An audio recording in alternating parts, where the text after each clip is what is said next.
Officially যুদ্ধ এখনো শুরু হয়নি, মানে কেউ স্বীকার করেনি যুদ্ধ যে কালকে রাত থেকে শুরু হয়ে গেছে, এটা আপনারা ভালোই জানেন। এবং এই প্রথমবার জঙ্গিদের আশ্রয়স্থল, জঙ্গিদের কারখানা ছাড়াও ভারত আক্রমণ করেছে পাকিস্তানের বেশ কিছু এলাকায়, এবং ইতিমধ্যেই 7টা শহরে ভারতের ড্রোন হামলা হয়েছে। লাহোর, করাচি, রাওয়ালপিন্ডি সহ সিয়ালকোট সহ বিভিন্ন জায়গায় পাকিস্তানের যে এয়ার ডিফেন্স সিস্টেম, যদিও সেটা কোনো কাজ করছিল না, সবগুলো ধ্বংস হয়ে গেছে। এই মুহূর্তে পাকিস্তান একটা এখন ওপেন দেশ, যে কেউ হামলা করতে পারে, কেউ দেখার নেই, কারণ এয়ার ডিফেন্স সিস্টেম নষ্ট হয়ে গেছে। পাকিস্তান পার্লামেন্টে কান্নাকাটি শুরু হয়ে গেছে, দেখাবো আপনাদের। এবং এই প্রতিবেদনে আমি আপনাদের সেটা দেখাবো যে গতকাল রাত থেকে আজকে সকাল অবধি যে যে কাণ্ডগুলো হলো তার রক্ষককে এবং ঘাতক কারা।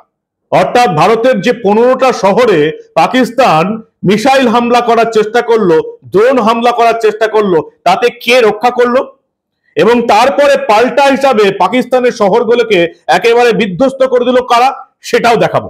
এবং সেই সঙ্গে এটাও দেখাবো যে রাশিয়া থেকে এসে গেছে আরো একটা ঘাতক অস্ত্র, এবং ভারতবর্ষের বিভিন্ন সীমান্তে নিয়োগ পর্যন্ত হয়ে গেছে। পাকিস্তান কান্নাকাটি শুরু করেছে। রক্ষক এবং ঘাতকদের চিনতে আমি মানব দ্য নিউজ বাংলায় আপনাদের স্বাগত জানাচ্ছি। আপনারা দেখেছেন ভারতের সরকারের তরফ থেকে, আর্মির তরফ থেকে পরিষ্কার জানিয়ে দেওয়া হয়েছে যে গতকাল রাতে ভারতের প্রায় বেশ কিছু শহরে পাকিস্তান মিসাইল অ্যাটাক এবং ড্রোন হামলার চেষ্টা করেছে। এই শহরগুলি হলো অবন্তিপুরা, শ্রীনগর, জম্মু, পাঠানকোট, অমৃতসর, কাপুরথালা, জালন্ধর, লুধিয়ানা। এই রকমের 15টা শহরকে টার্গেট করে, যেখানে ভারতের আর্মি বেস আছে, আক্রমণ করেছিল পাকিস্তান মিসাইল এবং ড্রোন হামলা। ভারতের সরকারের তরফ থেকে, সেনার তরফ থেকে পরিষ্কার জানিয়ে দেওয়া হয়েছিল যে এই অপারেশন সিঁদুর কিন্তু করা হয়েছে একেবারে পাকিস্তানের যে জঙ্গি অঞ্চলগুলো রয়েছে, জঙ্গি তৈরির কারখানাগুলো রয়েছে, সেগুলোকে উদ্দেশ্য করে 9টা জায়গা ধসিয়ে দেওয়া হয়েছে। তাতে জঙ্গি মারা গেছে প্রায় 100 জন। পাকিস্তান যদি ভারতের সামরিক ক্ষেত্রগুলোতে কিছু করে তাহলে ব্যবস্থা নেওয়া হবে, ব্যবস্থা নেওয়া হলো। এবং এই যে গতকাল 15টা শহরে হামলার চেষ্টা হলো, আর্মি বেসে হামলার চেষ্টা করলো, এখানে ভারতের রক্ষক হিসাবে কে কাজ করলো? বেশিরভাগটাই হচ্ছে S-400 এয়ার ডিফেন্স যে সিস্টেম, সেটা কাজ করলো। S-400, যাকে আমরা ভারতের ভাষায় একেবারে বলা হয় সুদর্শন চক্র। এবং সেই সঙ্গে আমাদের ভারতের তৈরি আকাশ ডিফেন্স সিস্টেম তো ছিলই। 15টা শহরে পাকিস্তান হামলা চালালো, একটা ক্ষেপণাস্ত্র ড্রোন মাটি অব্দি পৌঁছায়নি। যেটুকু ভিজুয়াল দেখতে পেলাম, একটা ক্ষেপণাস্ত্র মাত্র মাটি অব্দি পৌঁছেছে, কারণ সেটা ফাটেনি, চীনের তৈরি ক্ষেপণাস্ত্র S-400, যেটাকে ভারতীয় ভাষায় বলা হচ্ছে যে সুদর্শন চক্র। কি এই S-400? এটা হচ্ছে একটা এয়ার ডিফেন্স সিস্টেম, যেটা একসঙ্গে 300টা মিসাইল ড্রোন ধ্বংস করে দিতে পারে। 300টা টার্গেটে একসঙ্গে হামলা করে ধ্বংস করে দিতে পারে S-400। ভিডিওটা না দেখলে আপনারা বুঝতে পারবেন না যে এই S-400টা কি, যেটা রাশিয়া থেকে আনা হয়েছে, এবং রাশিয়া ইউক্রেন যুদ্ধে যেটা সবচেয়ে বেশি সফল। ইউক্রেনের একটা মিসাইলও রাশিয়ার মাটিতে পড়েনি। S-400 কিভাবে কাজ করে ছোট্ট এক ঝলক দেখে নিন।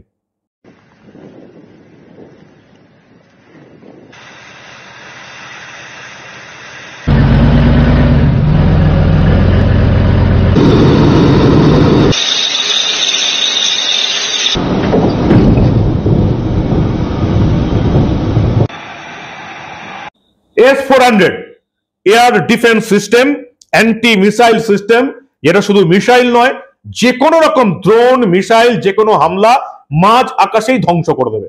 পাকিস্তান হামলা চালালো ভারতের 15টা শহরে, একটাও মাটি অব্দি এসে পৌঁছায়নি। একটা মাত্র ভিজুয়াল আমরা দেখতে পেয়েছি যে একটা ক্ষেপণাস্ত্র পড়ে রয়েছে, মিসাইল পড়ে রয়েছে, যেটা চীনের তৈরি, সেটাও ফাটেনি। এটা 2021 সালে রাশিয়ার সঙ্গে ভারতের এই S-400 ডিলটা হয়েছিল, যেটা আজকে ভারতকে সবচেয়ে বেশি কাজে দিল। একটা মিসাইল ভারত অব্দি এসে পৌঁছালো না। এ তো গেল রক্ষকের কথা। ঘাতক কারা? যারা পাকিস্তানের এতগুলো শহরে একেবারে তাণ্ডব মাচিয়ে দিল, লাহোর, করাচি, রাওয়ালপিন্ডি, ভাওয়ালপুর, শিয়ালকোট, যতগুলো এয়ার ডিফেন্স সিস্টেম ছিল সব কটাকে ধ্বংস করে দিয়েছে। এটার আবার নাম হচ্ছে স্কাই স্ট্রাইকার। স্কাই মানে আকাশ, স্ট্রাইকার মানে আপনারা সবাই জানেন, ফুটবলের স্ট্রাইকারের কথা আপনারা শুনেছেন, দেখেছেন, যারা গোল করে। স্কাই স্ট্রাইকার একেবারে 5 থেকে 10 কেজি বিস্ফোরক নিয়ে সোজা হামলা করবে নির্দিষ্ট লক্ষ্যবস্তুতে। এগুলোকে বলা হয় আত্মঘাতী ড্রোন, কামিকেজ ড্রোন বলা হয়, যেগুলোকে পাকিস্তান আবার বলছে 12টাকে নাকি তারা গুলি করে নামিয়েছে। আরে যেগুলো একেবারে সোজা গিয়ে ঢুকে যাবে লক্ষ্যবস্তুতে 5 থেকে 10 কেজি বিস্ফোরক নিয়ে, সেগুলোকে আবার গুলি করে নামানোর কি আছে? স্কাই স্ট্রাইকার এটা একেবারে আমাদের দেশে তৈরি, বেঙ্গালুরুর একটা কোম্পানি তৈরি করেছে। এই ড্রোনের বিশেষ পরীক্ষা হওয়ার জন্য 2021 সালে ভারত সরকার 100টারও বেশি বরাদ্দ দিয়েছিল। পরীক্ষা সফল হয়েছে এবং এখন ভারতের সেনার কাছে কতগুলো এই স্কাই স্ট্রাইকার আছে সেগুলো কেউ জানে না, কারণ এগুলো অফিসিয়ালি জানানো হয় না। স্কাই স্ট্রাইকার ভালো করে দেখুন, পাকিস্তানের বিভিন্ন শহরে এই স্কাই স্ট্রাইকার কি কি করলো কালকে রাতে আজকে সকালে, দেখুন আপনারা।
S-400 রক্ষা করলো আমাদের, বা পাকিস্তানের কোনো মিসাইলকে আসতে দিল না।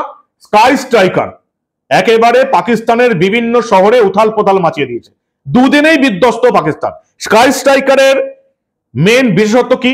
একেবারে কম শব্দে এই স্কাই স্ট্রাইকার ড্রোনগুলো উড়ে যায় নির্দিষ্ট লক্ষ্যবস্তুতে, একেবারে নির্দিষ্ট করে টার্গেট ঠিক করা থাকে, সেখানে গিয়ে নিজেই ঝাঁপিয়ে পড়ে, পুরো লক্ষ্যবস্তু ধ্বংস হয়ে যায়। ছবিতে আপনারা দেখলেন কিভাবে এগুলো ফাংশন করে, একটা ভিডিও আপনাদের দেখাচ্ছি।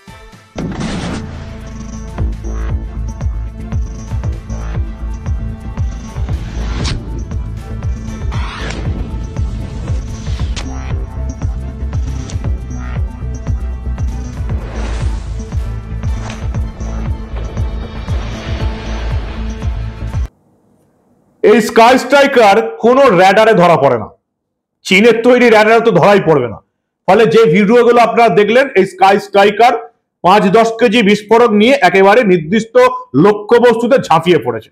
প্রত্যেকটা লক্ষ্যবস্তু ছিল এয়ার ডিফেন্স সিস্টেমের দিকে। লাহোর, করাচি, রাওয়ালপিন্ডি, শিয়ালকোট, ভাওলপুর সবকটা এয়ার ডিফেন্স সিস্টেম নষ্ট হয়ে গেছে। লাহোরের ছবি আপনারা দেখে নিয়েছেন, এটা হচ্ছে স্কাই স্ট্রাইকার, এর নাম, ভারতে তৈরি। এবং যেটুকু আমরা খবর পাচ্ছি, এগুলো প্রত্যেকটা নির্দিষ্ট টার্গেটে ঝাঁপিয়ে পড়ে গোটা পাকিস্তানকে একেবারে নাস্তানাবুদ করে দিয়েছে। আরো আছে, এ তো সবে শুরু, কিছুই তো বলা হয়নি। আপনারা যারা আমাদের প্রতিবেদন প্রতিদিন দেখেন, আমরা একটা খবর করেছিলাম ইগলা এস ক্ষেপণাস্ত্র যেগুলো ছোড়া হয়। ইগলা এস কি? এটা ভারতের এবং পাকিস্তানের আর্মির যে অস্ত্রশস্ত্র আছে তার যদি তুলনা করা হয়, ভারত অনেক এগিয়ে পাকিস্তানের চেয়ে। একটা বিষয়ে পাকিস্তান একটু এগিয়ে ছিল, কোনটা? এই যে ক্ষেপণাস্ত্র যেগুলো নিক্ষেপ করা হয়, যেগুলো একেবারে কাঁধে করে নিয়ে গিয়ে যে কোনো মানুষ পাহাড়ের চূড়ায় মাটিতে দাঁড়িয়ে নিক্ষেপ করতে পারে, সেদিক দিয়ে একটু কমতি ছিল। ভারত সঙ্গে সঙ্গে রাশিয়ার সঙ্গে চুক্তি করে 260 কোটি টাকার চুক্তি করে এই ইগলা এস ক্ষেপণাস্ত্র নিয়ে এলো। ইগলা এস ক্ষেপণাস্ত্র 6 কিলোমিটার যার কার্যক্ষমতা, যে কোনো রকম মিসাইল এবং ড্রোন নামিয়ে ফেলতে পারে। সেই ইগলা এস ভারতের এসে গেল এবং ভারতের সীমান্তে সব জায়গায় এই ইগলা এস এখন তৈরি হয়ে গেছে, বসানো হয়ে গেছে। এগুলো মানুষ বহন করে নিয়ে যায়, যেখানে খুশি নড়াচড়া করা যায়। কিভাবে ইগলা এস কাজ করে, ছোট্ট এই ভিডিওটা দেখুন।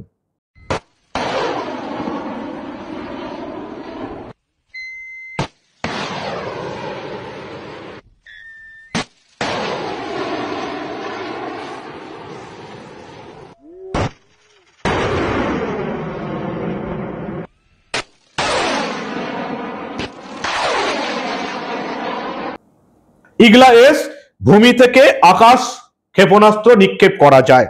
এবং শুধু ইগলা এস যে আমাদের লাগানো হয়েছে রাশিয়া থেকে আনা, শুধুমাত্র সেটাই নয়, মার্ক 1 বলে যেটা একেবারে ভারতে তৈরি, এই মার্ক 1 যার পাল্লা আবার 8 কিলোমিটার, সেটাও ভারতবর্ষের বিভিন্ন জায়গায় সীমান্ত অঞ্চলে বসানো হয়ে গেছে।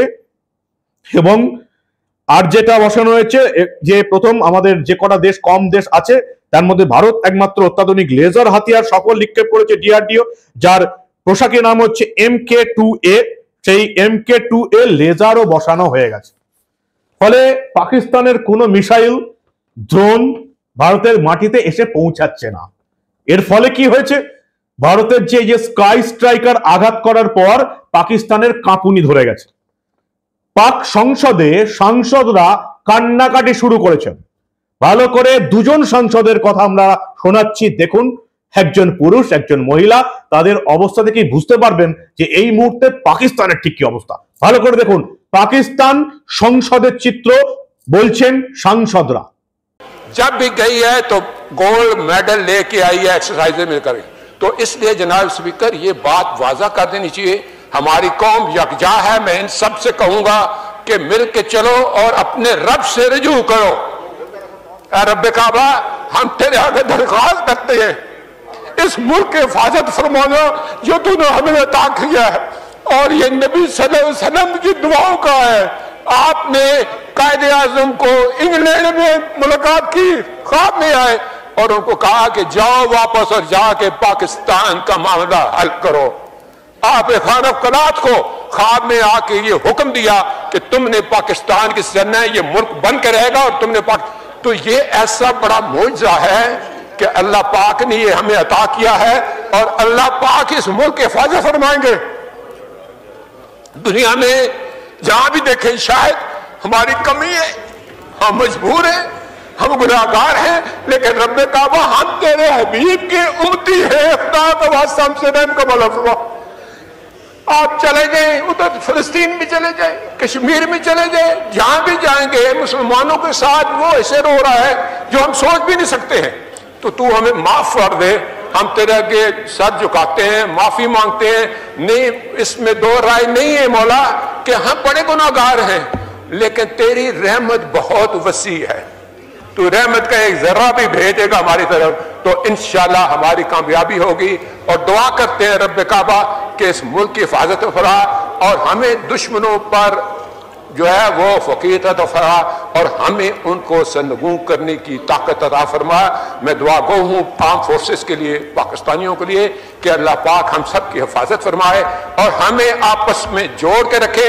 इस वक्त जो मौजूदा आज की पोजीशन है, मैं उस पर ज़रूर बात करूंगी कि आज इस वक्त 8 शहरों में उन्होंने अपने ड्रोन जो है उनको भेजा है और हमारे जो है उसमें कुछ मिसाइल भी हैं। लाहौर में बरकी रोड पे, और ये है कि जहाँ पे हमारी कुछ ऐसी तनसीबात हैं जहाँ पे है उन्होंने उसको निशाना किया और ये टारगेट करके उन्होंने 2 दिन पहले मस्जिदों में भी किया और हमारे मासूम शहरियों को जो शहादत मिली है। लेकिन हिंदुस्तान एक प्लान के साथ कर रहा है। मैं समझती हूँ कि हमें भी अपने लोगों को वो जो पैनिक इतना कर रहे हैं उसके लिए हमें कोई ऐसा डिसीजन लेना चाहिए कि हमारे लोग, क्योंकि एक मैसेज होता है कि लाहौर में जैसे बरकी में 2 गिरे हैं, इसी तरह कराची में मलीर एरिया है, डिफरेंट जो जगहों पे सरगोदा है, सियालकोट है, बहुत सारी जगहों को उन्होंने टारगेट किया है। পাকিস্তানের সব বড় বিমানবন্দর করাচি, লাহোর, ইসলামাবাদ বন্ধ করে রাখা হয়েছে। 2 দিনেই পাকিস্তান বিধ্বস্ত হয়ে গেছে। ভারত এখনো কিছু শুরুই করেনি। করাচি সমুদ্র বন্দরের কয়েক নটিক্যাল মাইল দূরে দাঁড়িয়ে আছে ভারতের নৌবাহিনী, যেখানে আছে ডেস্ট্রয়ার, যেখানে আছে সাবমেরিন, যে সাবমেরিন পারমাণবিক এবং আণবিক অস্ত্র বহন করতে পারে, যদিও তার দরকার হবে না। করাচি বন্দর যে কোনো মুহূর্তে কয়েক ঘন্টার মধ্যে ধ্বংস করে দেবার ক্ষমতা নিয়ে ভারতের নৌবাহিনী দাঁড়িয়ে আছে। ভারতের বিভিন্ন বর্ডারে ভারতের আর্মি দাঁড়িয়ে আছে, যে কোনো মুহূর্তে সবুজ সংকেত এলেই ঢুকে পড়বে তারা পাকিস্তান দখল করতে। ভারতের এয়ারফোর্স তৈরি আছে, রাফায়েল, সুখোই তারা এখনো কাজ শুরুই করেনি।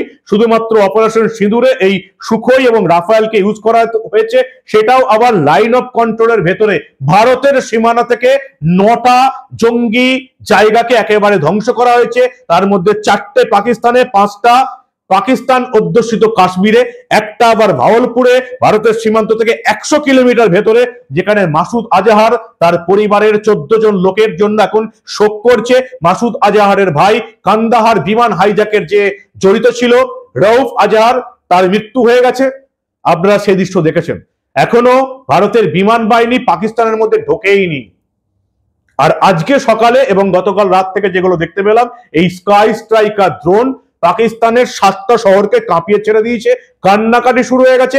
পাকিস্তানের যুবকরা বলছে চীন থেকে আনা আমাদের এয়ার রাডার সিস্টেম কি করছে, সম্পূর্ণ ব্যর্থ। কি বলবেন আপনারা? রক্ষক এবং ঘাতক দুই ছবি আপনাদের দেখিয়ে দিলাম। যেটা দেখাচ্ছি সেটা আমাদের বাহিনীর 10% নয়, এখনো 10% ব্যবহার করা হয়নি। তাতেই পাকিস্তান বুঝে গেছে ভারতের দাপটটা কি, কান্নাকাটি শুরু হয়ে গেছে। কি বলবেন আপনারা? যদি ভালো লাগে এই প্রতিবেদন অবশ্যই শেয়ার করবেন, সবাইকে দেখান যে এই মুহূর্তে ঠিক কি কাণ্ডটা ঘটে চলেছে।